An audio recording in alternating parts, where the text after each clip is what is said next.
Today,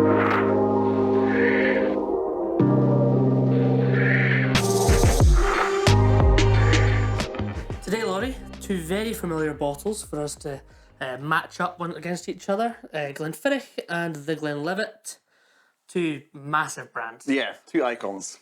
Battle of the Glens. Yeah, I'm hearing a story in a whiskey shop. Somebody came in, be like, "Oh, I love all the whiskies by the Glen family." Like Glenfiddich, Glenlivet, Glenmorangie. It's all the same. There's 14 Glens in Speyside, yeah. But yeah, two iconic distilleries, two iconic expressions. So both 12 years old, both 40%, I assume. Yeah, it must be. Yeah, 40%. So these distilleries are both operating at a 21 million litre capacity, which for single malts is bonkers. Huge. Yeah. And really have established themselves as the biggest single malts in the world. Yeah. Glenfiddich's so iconic, and the green glass, even though it's been revamped several times. Yeah. I feel like no matter where you are in the world, even if it's facing the wrong way, that triangular bottle is so recognisable. And Glenlivet, actually, something we don't see that much of in Scotland. Nope. Massive in the US, 12-year-old here, double cask. I'm not sure I've ever had it neat before, so it'll be quite interesting to compare. It was replaced for a while with was it the Founder's Reserve? Yeah. And then they brought the 12 back and kept the Founder's Reserve. Yeah, we see quite a lot of the Founder's Reserve and the Captain's Reserve, the kind of cognac thing, the kind of supermarket so the versions. orange box. Yeah. Yeah. Yeah, so kind of rum finishes and cognac finishes and different supermarket variations.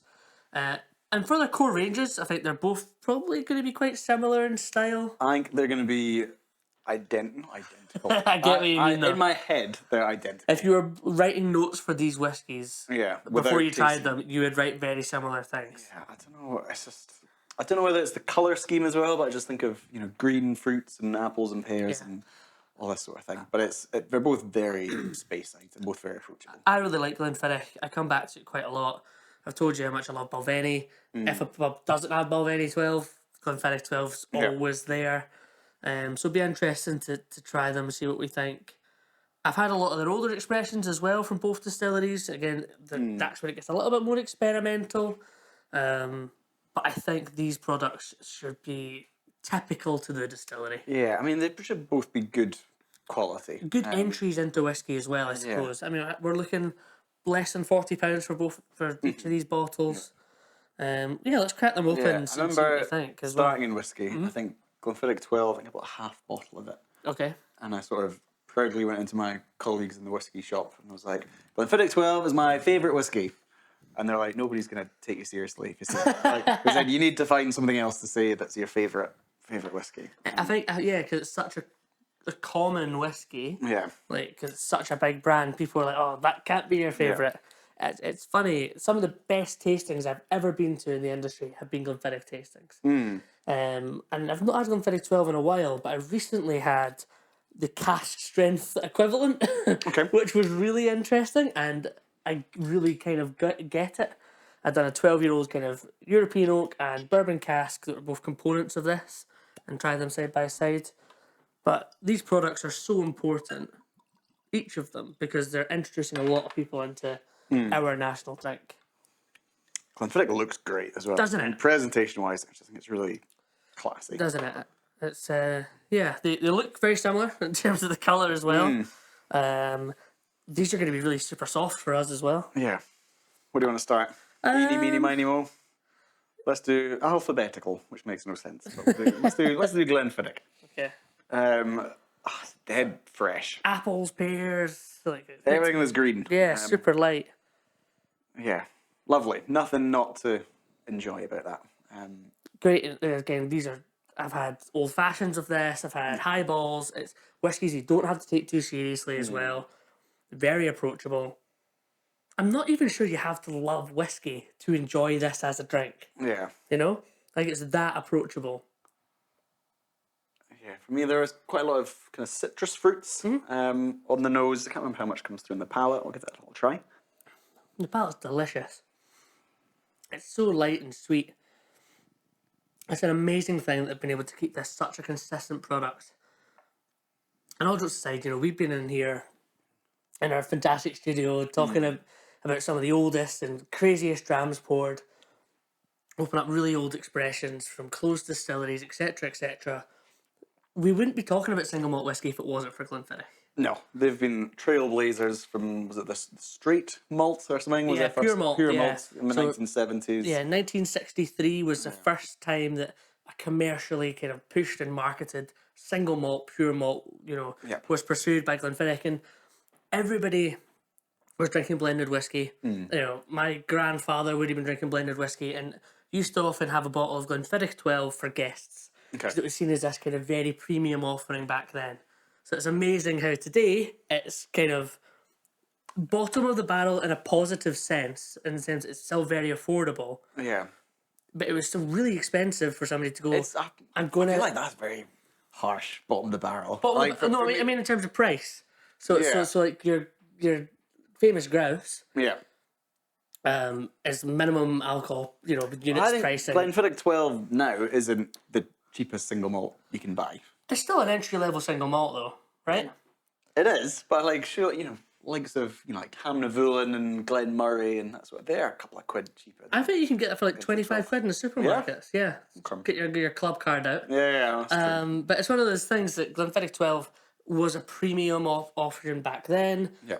Now is something that you're still going to see in all the bars in Edinburgh, all over the world, and it's really tasty. Yeah, I'd say it's faultless, but that doesn't mean it's perfect. No, it's very soft. If we were being critical, you would say that how good could it be at 46%? Yeah. Etc. Etc. But I think it's as good as I remember it, and I already kind of held it quite high. Yeah, no off notes, no imbalance. I get why they're so successful. They're really good. That recipe is very smart. Yeah, family-owned distillery as well, which is amazing. It's really a great story for people to get behind as well. Now Glenlivet. So yeah, solid start from Glenfiddich. Yeah. Glenlivet, how does that The first Speysides, or legally first Speyside, right? 1824. Yep. Obviously the Glenlivet, as it's, back in the day that was the hallmark of quality. All these other distilleries want to be associated with Glenlivet. What do you think? I think it's very similar. As you predicted, it's light, it's fresh. Dare we say apples and pears? Yeah. Maybe a little bit of vanilla as well. I don't have a taste, but I think it's... What do you think? Yeah, it's a little bit softer Oh, it's okay. than Glenfiddich. I think I'd be amazed if anybody likes one but doesn't like the other one. No. There'll be people who have a slight preference for one over the other, but there's nothing objectionable about No, they're both light, sweet, classic Speyside. I'd be happy with both of them. As I say, we don't really see the 12-year-old Glenfiddich all that much here. Yep. But both great drams. I totally get it. Yeah. Great gateways to whiskey. Entries into whiskey. Do what you want with them. Don't take them too seriously. They're easy drinking. They're light. They're fresh. This was so important in establishing single malt whiskey. This is so important for the export of single malt whiskey. And they're both really good. Yeah. I wish we could analyse it more, to be honest. That's kind of boring summary, but it's true. It's hard to find fault in either of them. So, yeah, well done to the Glen family. They've done it again. Well done to both of them. Two great Cheers. drams. I think it's nice to revisit stuff like this every now and then. Yeah, I'm sure people do have a favourite. Yeah, let us know. Yeah, Um, these are what we would call hoosh drams. You see, it's one of those, everybody keeps them in their house bar, so let us know what your kind of day-to-day drama is, because I think these work perfectly for or try them side by side, blind. Yeah. See if you can tell the difference. All good fun. It would be quite hard, I think. Yeah. But yeah, both really, really good. Cheers.